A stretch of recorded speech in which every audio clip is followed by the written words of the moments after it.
I didn't find it easy to come in here for various reasons, one of which was the barricading of the route to KICC. But I must thank the organizers for having brought it to KICC, because if it was a State House, Mr. President, it would even have been a little harder.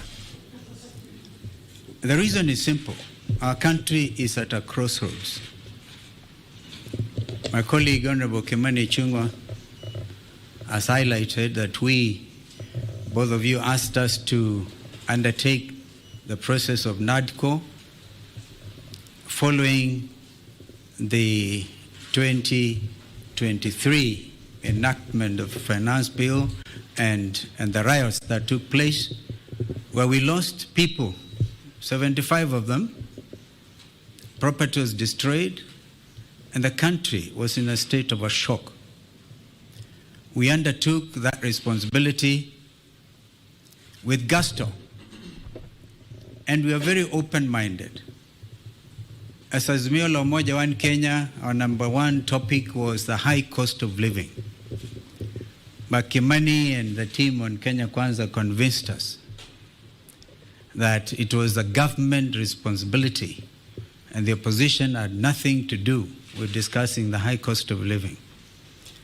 I hope that in the light of recent developments, my friend Kimani would have revised that thought. Because again, 2024, Finance Act and the riots, and again we have lost 41 young Kenyans. This time they came in the form of Gen Z, but they are Kenyans. They have a right to belong. In fact, the national flags, they have done it better than we did when some of us nearly got killed. Mr. President, I want to urge that we look at our country afresh. There's no way we can wish away the Gen Z. And if we were to begin to be honest with ourselves, perhaps we need now to go back to Bomas, because during the presentations, Kimani and Cheruiyot may remember, and Wandai was deputizing me, that a lot of Kenyans wanted us to open this space. The space has been opened by Gen Z. I wish we had moved with speed. It has taken inordinate delay to get to where we are today, to get the first product out of NADCO. And I'm not so sure, my friend Kimani, whether it is expected of us to even aid of the country and this new revolt. If we are not careful, all of us will get thrown out by the Gen Zs, because they say, you see, your leaders can't.